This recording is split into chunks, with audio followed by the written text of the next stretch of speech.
Hello, everybody, and welcome to another episode of CineAmigos. I'm your co-host Eddie. With Juan. And Pablo. we got a news-filled episode for you guys today. So sit back, relax, and let's get to it.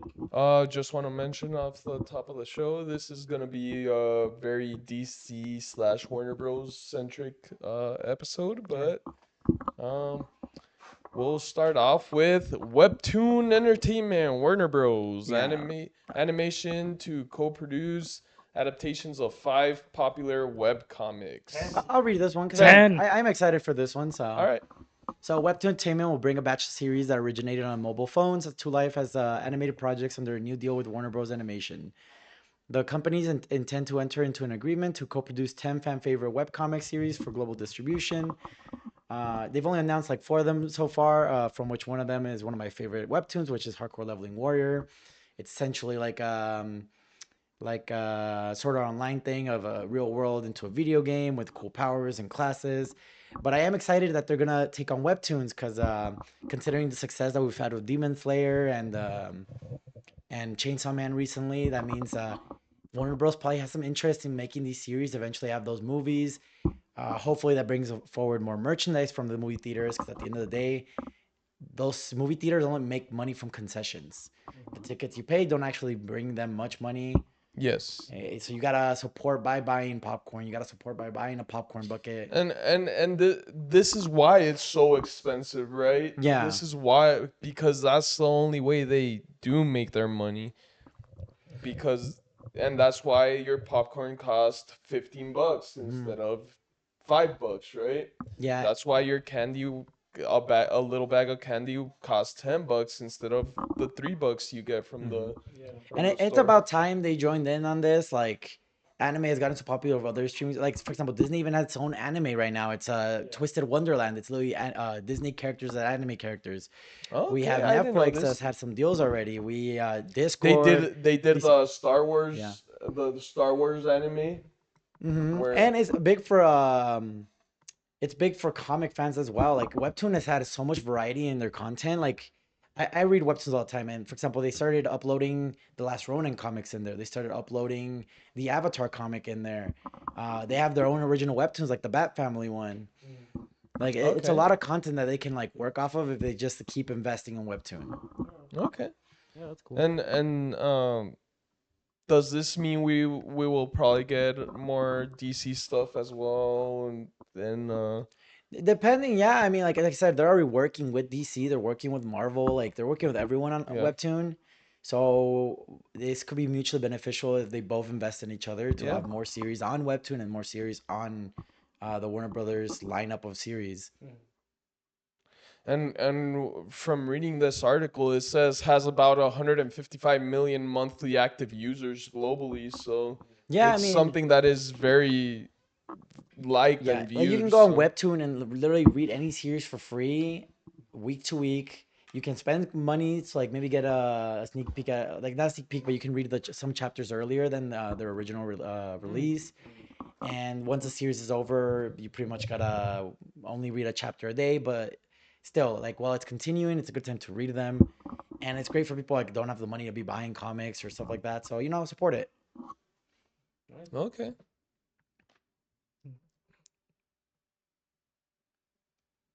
All right. Yeah. Anything else for that? Anything? I Um, I don't have any other comments. I'm No, I'm I'm good. anything to help the industry. yeah, Yeah. Anything that makes the industry more fun. Uh, and like I said, ideally for me, I want to cover more anime stuff in the future, exactly. and the bigger it gets with movie theater stuff, the more I can provide it to a podcast about movie theaters, Yeah. about film, Yeah. about. Yes, Yeah. exactly. All right. All right, moving on to Matt Reeves reportedly wanted Oscar Isaac for the Batman. Could he be a part of the sequel? So Mm-hmm. I love Jeff Snyder, so he's the Mm-hmm. insider that like Daniel RPK. Have you heard Mm, of Daniel RPK? no. He's so they have people inside the industry that sometimes give them some of the news without it being out there yet. right? So, um, I'll just read right here. We're staffing up. This is something that crew told him, right? We're starting to get our crew back together. We're getting ready. We're basically entering pre-production. We'll be making the movie in the spring. Super excited. Because of what the first movie was and what the Batman Part 2 is, which is so much a detective story, the idea of trying to protect the secrets um, of the movie is super important because it's a mystery. But give me a second. Keeping it's just right here real quick, keeping in mind that we have no idea if Isaac is actually on Reeves' radar. This was reported by Jeff Snyder, who is one of the industry's best in reporting this type of stuff. So I just wanted to put this as a story because although you need to it should be handled with a grain of salt, right? Mm. Because he's not 100% always correct. He has he has reported some stuff that has been correct that he's been told, right? Mhm. The every time that he says something in the hot mic or in any of his shows that he does, it's something that was told to him. Hmm. So that is 100% true that this was told to him that Oscar Isaac might be part of the Batman Part 2. Yeah, Mm. and So it could be valid because as of recent, we've noticed that Oscar Isaac is not in the best terms with Disney and Marvel right now. yes. He does not want to be a part of it as long as he said, quoting him, until Disney becomes less fascist. Yes. So Which sucks because I really like Moon Knight. Yeah, and lately we've been seeing that Mm. it's happening with more cast members of the Marvel repertoire that like stuff is happening that could yes. potentially get him out of the fray. So who knows what the future holds for Marvel if they keep going, if they don't make changes. Yeah. Exactly. Yeah. So with this being said, uh adding Oscar Isaac to the Batman, great actor. Love him in in the Into the Spider Verse, or was it the other one? Across the Spider Verse. Across the Spider Verse as Miguel O'Hara, Hmm. Spider Man 2099. Yeah. Um, he loved him as Poe in the Star Wars movies, at least the first one. Most recently, Frankenstein. Most recently, Frankenstein was great in I have to Frankenstein. watch it, but Once you watch it, we will have a review video for that one. Yeah. yes, Yeah. uh, he was great in that as Mhm. Dr. Frankenstein. Yeah. And before I get flamed for not watching that movie, I went to the loft and they were sold out. Yeah, I So saw Yes. blame college that. students for going on a Thursday. Yep. Oh, but now you want to go out on a Thursday? what do we think he could play in The first thing that came up in mind was Two Face, Harvey Dent. Two Face? You know what the first thing in my mind came? Hmm. Hush. Hush. Hush Oh, could be cool too. I feel like he has the body. He could get the you're body trying to and cast like him in the another bandage role, huh? yep. Yeah. Well, he's not bandaged. Oh, yeah. He's associated with it. Yeah, but I think he could do Hush. What do you think, Juan? I could see it. I'd like that. Um, but yeah, I mean, we just need to get that ball rolling with what's it called? With whatever Matt Reeves is doing with the Batman 2. Yeah. Please just start filming the movie, Matt Reeves. I think it's slated to start filming um during spring of Hmm. Yeah. 2026. So just Hey man, I just wanted Batman Part 2. yeah, same. But that being said, we're moving on to the next story. Yes. Do you want to read this, Eddie or Juan? Sure, I'll read it. I hate this guy. Okay. Where do I begin? The audience score is still quite good, but the critic score was, I don't know, very oddly, perplexingly low, and people were uh, insanely unkind. Levi was pretty said of the reception of Fury of the Gods, which I agree, because that movie was bad. I didn't mind it. Yeah, going back down. Hey man, that Yeah. movie had a groomer trying to get with a kid that's still in high school. Mm. Yeah. Though Levi isn't exactly holding out hope for the opportunity to return to Shazam, he would definitely be open to it. He said, "Oh yeah, I love playing Shazam. If James and the powers that be said, hey, we would love to bring you back as Shazam, or there was some other DC character. I love comic books." He told Feature First in an interview. No. Anyway. Anyway, Anyway, moving on. moving on. No, I'm just kidding. So, what do you think, Mm, Eddie? What do you think? the thing about Zachary Levi and the things he's said on like in public And social and media. social media, he's I just have grown to dislike him, which sucks because he was good in Shazam, the first one. He seems like a naturally funny guy, but sometimes you need to shut up. Yes, Yeah. Although definitely. I would like if they kept some of the Shazam fam casting for some of the grown-up versions. Mm-hmm. You wanna what? If they kept some of the castings for like the grown-up version I of would the I would family. keep Adam Brody. I would keep who they had as Mary Marvel. For Mm. real. I would keep. Yeah. I would Mm. probably keep the little girl too. Well, they're gonna have to recast those. They're gonna be Yeah, older, so it just won't work anymore. yeah, Yeah. but but Zachary Levi, please just stay away from DC, Yeah. please. At the end of the day, sometimes it could be also like studio interference that could probably get him in. Yeah, Uh, but I don't know, just and Zachary Levi. There's many actors like him. yeah. So for me, Shazam right now with what I think with what Alan Richardson has said recently about the character that he's looking to play Hmm. in DC, I think Shazam fills that build, Wildcat fills that build, Orion fills that build. So we'll just have to wait and see if we even see Shazam before Warner Brothers is sold. And Hmm. I don't even care that much for Shazam, to be honest. I just hope that if they bring back Black Adam at some point, they actually make him a villain, not an anti-hero. yeah, Just say that was The Rock's fault. well, I mean, he is Because kind he of an can take a loss anti-hero type though, thing. But either way, look, Mm. I was but talking he with a is, comic fan. He was telling me that like in an actual fight, Black Adam would beat Superman, so it wouldn't have been an issue to begin with, Hmm. because Superman's weakness is magic to begin with. So yes. Yeah.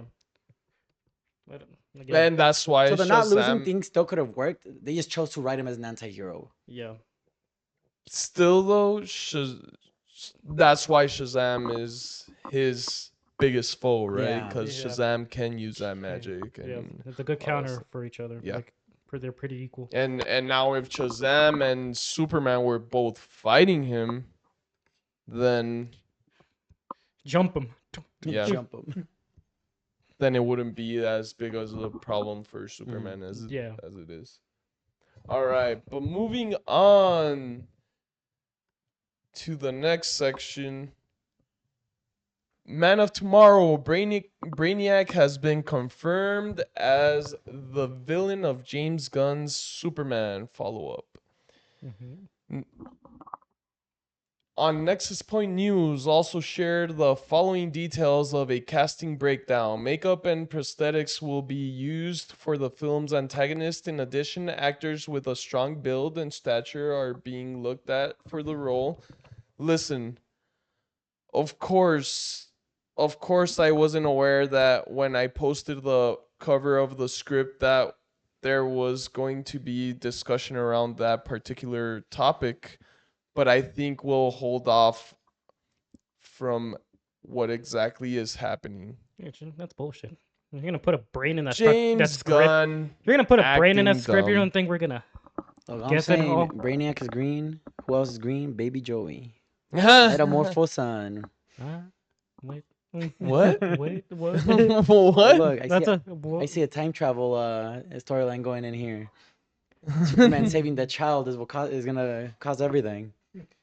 No, I'm kidding. I don't think there's any. Actually, no. I think there was a person that said that as a joke, and someone brought up a comic book issue that could potentially back it up. Mm. But there's no actual connection between Metamorpho and Brainiac, so I'm just trolling. It was. Now, remember we talked about this. I told you that Brainiac was gonna come up at some point, which it did. It's the first time he's gonna be done in the cinematic aspects of. I think considering where they're building Mhm. the DCU, I think it's too early to have him here. I know, like the thing that I said was talked about Pablo was Marvel's problem is that they kill off their villains.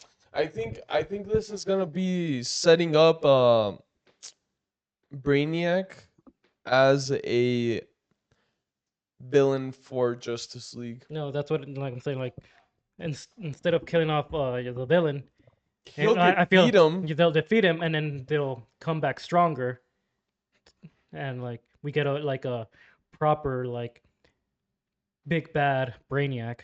Well, That's it's just how many movies can you reuse a villain? Like I think it has to be done that way because Mhm. this is not a show we're getting every season. These villains can be coming back. Mhm. Characters age. Eventually, you have to swap. hmm So it is harder to have a cinematic universe where these villains are consistently coming back without it feeling repetitive Yeah. or I mean, they don't overused. have to. They don't. He doesn't have to be a big Yeah. bad for all of them. Well, you also gotta remember how it worked in the DCAMU, right?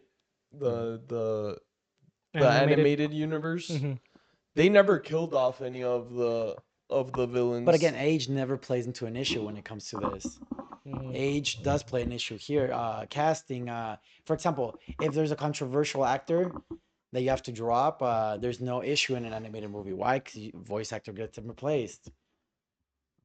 In a different movie, even the art style changes, but it's still the same character, so there's Yeah, no issue. but with, for example, with Marvel right now, they're talking about doing a soft reboot and making I getting a new actor for Iron Man, getting a new actor for Captain America. So There are more it's complaints when you do that in a live action setting than when you do it in an animated setting. That's all I'm saying. yes, It's yes. a more fickle situation. hmm But I think it's you think it's early, but you got to remember we have four other projects before we get that movie. Yeah.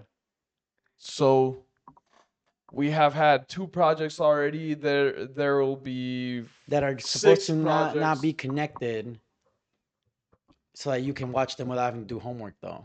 Yeah. So realistically, there isn't too much going on that's gonna build up to this hmm altogether. But I Unless think they're gonna be all it's connected, and then we're gonna start doing homework.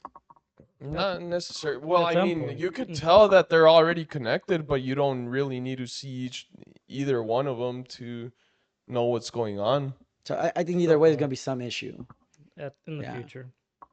Right, like we said, right now they're in building stages. So Yeah, nothing. yeah. We'll see how it goes by the time it Mhm. gets there. Yeah, but I think what's it called? That by then Brainiac should be part of this already. Should at least be put in our minds. Mhm. And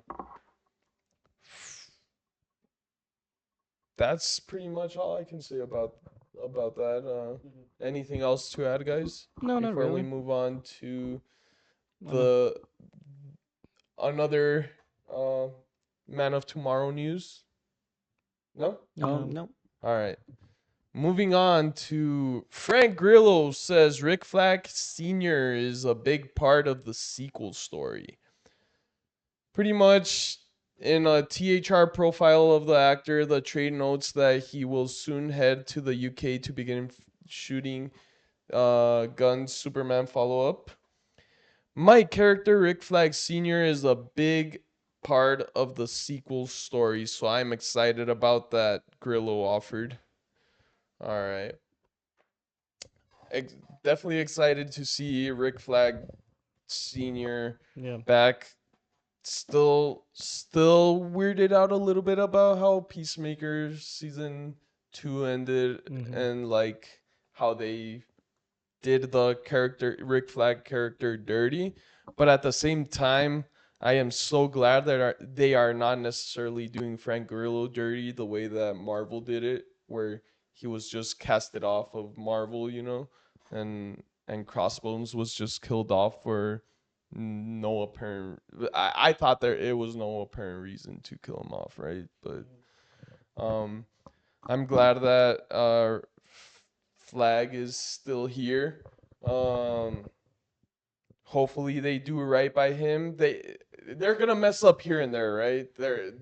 No director, no writer, no producer is perfect. We had a couple of bad Marvel movies in the era where they were doing peak Marvel movies. We had things like Thor or Thor 2. We had the first Captain America wasn't that great. It was good, but it wasn't that great, right? So that's what happened at the ending of Peacemaker to me, right? It was just they messed up some character arcs, but they still have a chance to correct them. How do you feel, Eddie? I mean, it's fine.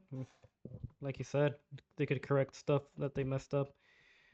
Not everything is gonna be perfect. That's we want. We as fans, we can critique as much as we want. Have our own opinions. And I'm a hater, so I definitely did ruin the series for me. The whole thing. Come on, dude. It did, man. It just did. I won't be able to rewatch because I know how it ends. Like I just essentially like I'll watch it through reels and I'll enjoy the funny moments still. But I don't think I could ever put myself through another rewatch of the whole series. Watch it till episode 7. Is that the main topic? Is that what you want the main to? Okay. No. We still have another one after this. Yeah, but so that one's gonna. The other one's gonna be the main. I think I think that Okay. one would be the main. you Yeah, want that one to be the main. I think topic? so. Because then we Yeah. can also talk about its anniversary. Okay. Yeah. All right. So we're moving on. We're moving on to this. Jimmy Olsen's spin-off series officially moving forward first season to focus on Gorilla Grodd. Just want to mention before there's that name again.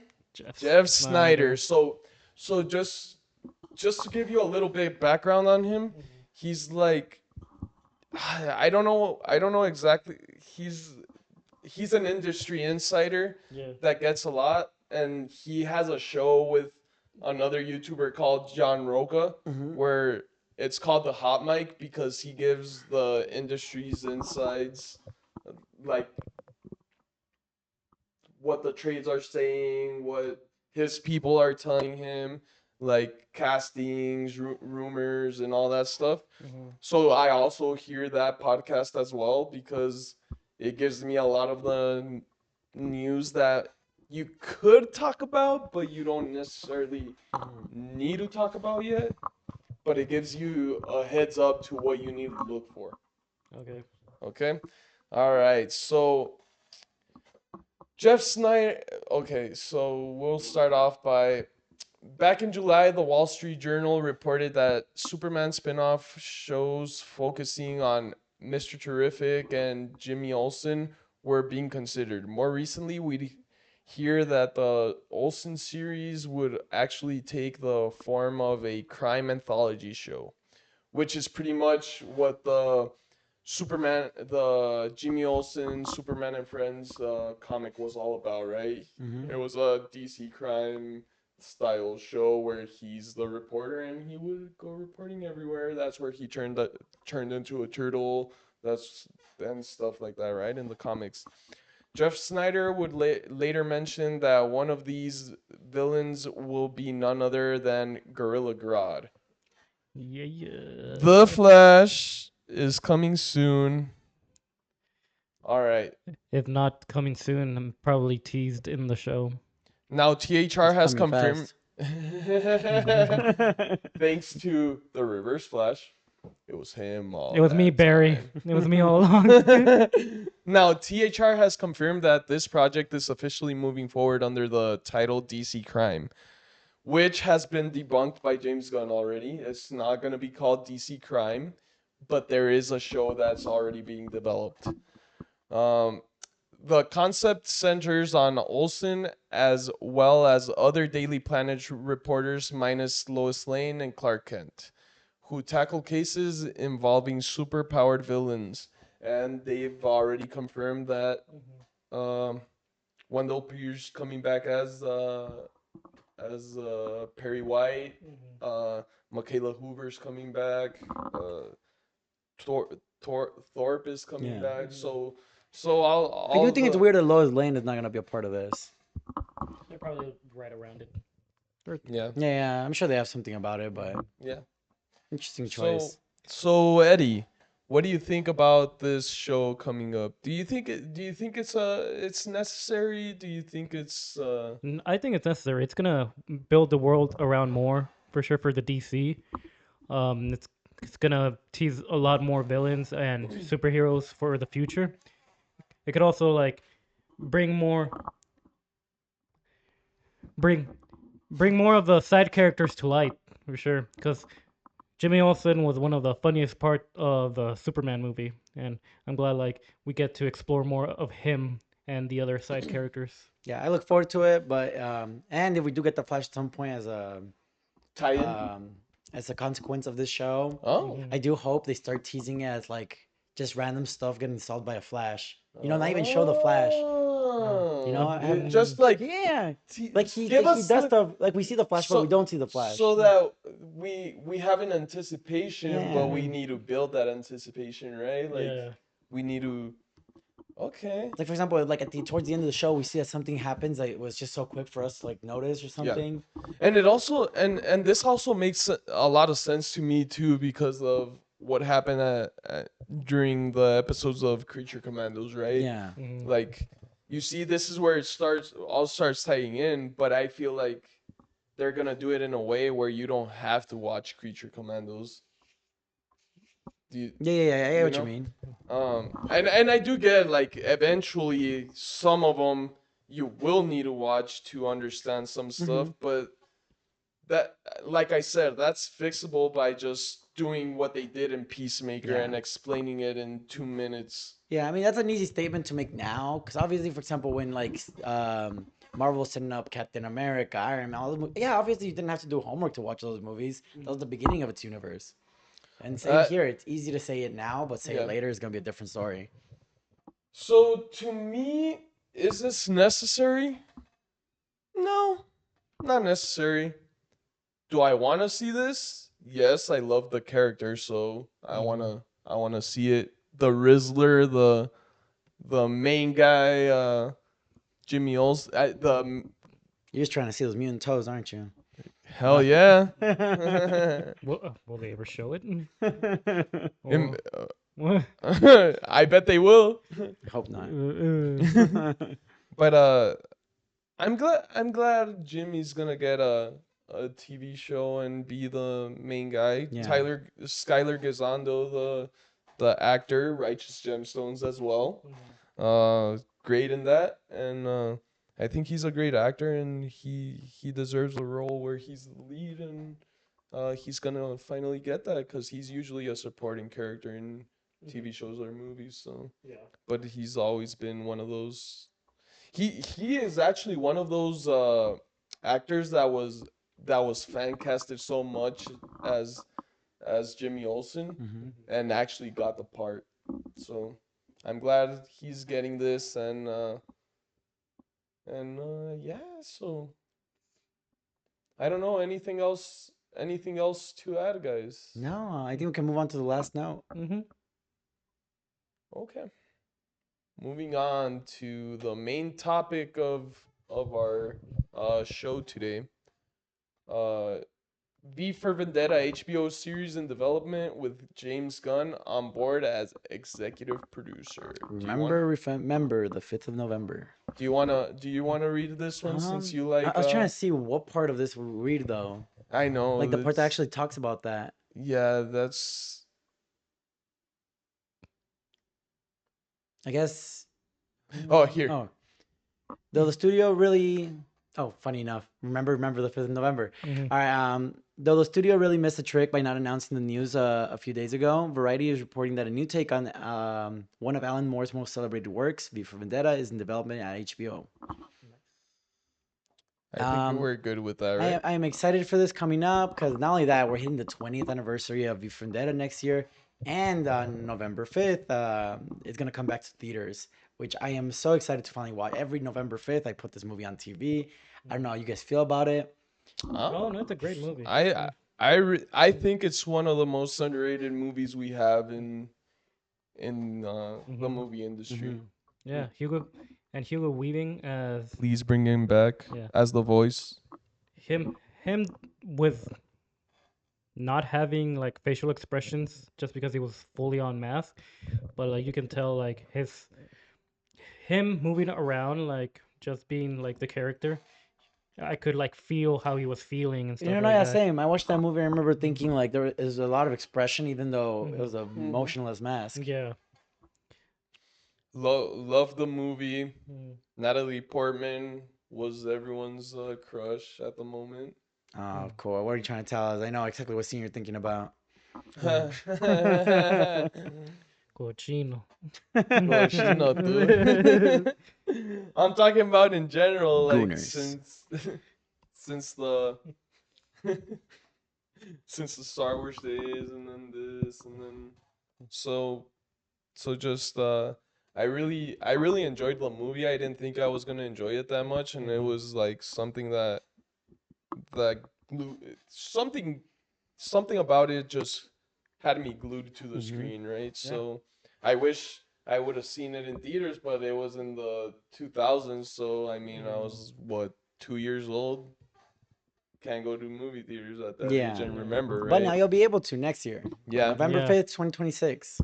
So Yes, we have to remember the 5th of November. we'll probably watch that, and actually we could review it too, since it's gonna be ingrained in our minds. Yeah. Yeah. It's on a And Thursday. but what are you guys wanting from this series? I don't know. All I'm saying, considering recent talk, maybe Oscar Isaac should join this series. Mm. You could. As V? It's gonna be Pedro Pascal, and you know it. I don't think that's B.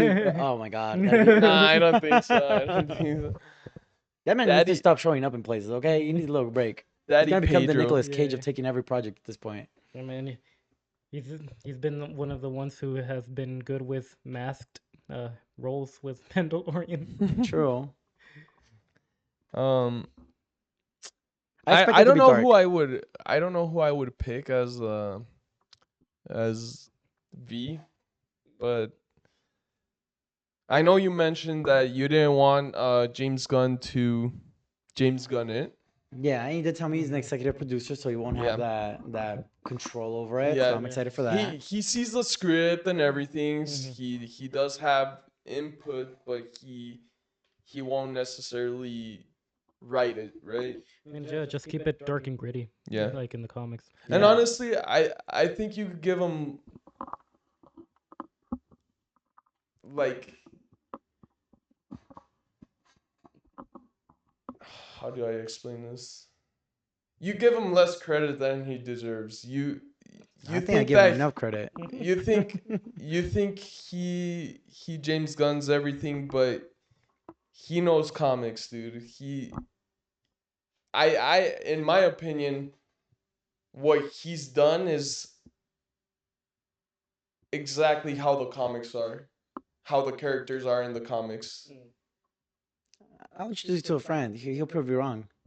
That man has ranted me a little too hard, but every time he comes out winning super hard, I wanna, because I tried to defend James Gunn at first, I really did.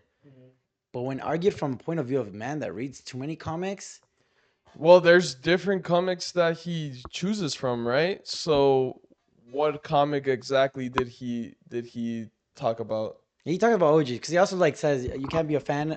For example, Absolute Batman. If you love Absolute Batman, you can't be. You're not a Batman fan. You're an absolute Batman fan.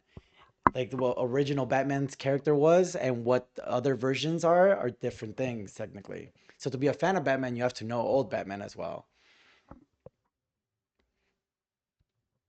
I just like what I like, man. Yeah.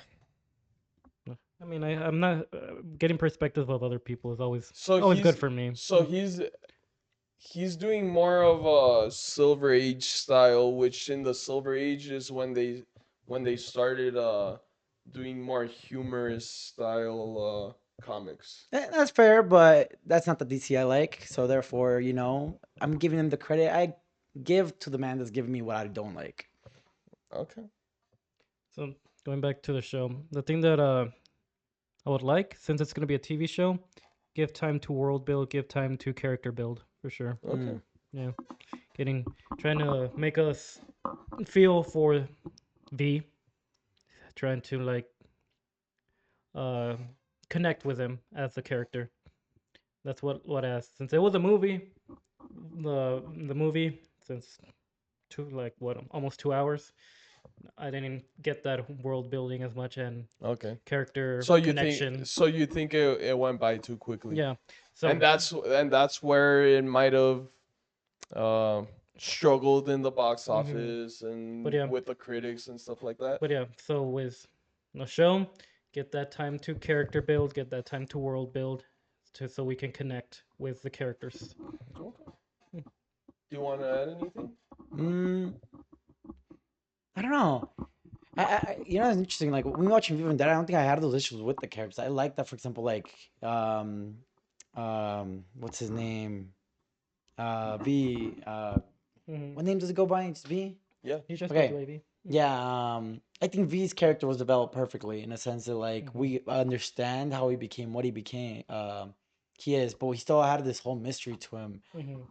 Like, who is this guy realistically? You even knowing where he came from, you don't know who he is. Yeah. And I think that's what makes him more terrifying. And mostly towards the end, when everybody is V. Okay. Like V is not V himself; it's the people. Like it's quoted in the movie. Like he's an idea. A government should not fear its people. I mean, no, People people should should not- not fear its government. Government should fear its people. Mm-hmm. And a symbol means what it means because people give it meaning. Yeah. So he made himself a symbol. Mm-hmm. Okay. Yeah. Like I said, I'm excited to see this. Mm-hmm. They, t- I think they already tapped someone to write it, right? Mm, It was the. Let me see.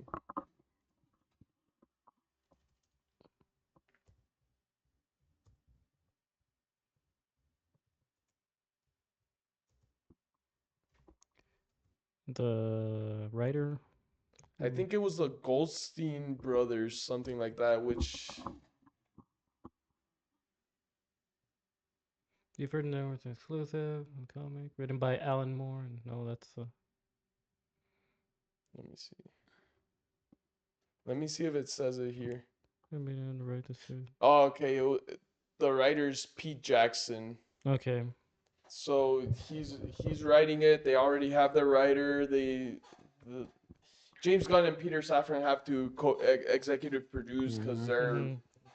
they're in charge of DC. But um, pretty much it's gonna be written.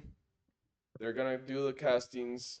Hopefully they cast Hugo as the voice still. It would be fun, right? Yeah, I'd To like have him that. back. If not, get someone who is similar voice has a similar voice as him, and just have fun with it too, right? Like Yeah. Yeah. And if they cast someone else, I hope it's someone that's really good with dialogue. Yeah. And hopefully they can bring in Hugo to, help with that as well, Yeah. give some tips. Mm-hmm. But that being said, that's the episode for today, and please look it up, Subscribe, share, and and let us know your yeah. thoughts. What news are you most excited about in this one? Which ones are you not? Am I hating too hard on James Gunn? Am I not? Are we glazing James Gunn too much or not? Yeah. What do you guys I think? think I glazed the most appropriately out of you two. Okay, the fact that you know how to glaze better. Appropriate amount. Whoa. Keep it in your pants. But yeah, we're excited to keep this journey going, and Mhm. hopefully soon we can do lives Yeah. and have the live chat on and just talk to y'all and interact with the fans Mhm. that we hope we get eventually. Yeah, and I'm excited to fix my hair so next time I don't have to come like this to record. But Yeah, but Oh, that's what we're gonna do now, and so see you on the next it's one. gonna be in the thumbnail forever. damn it.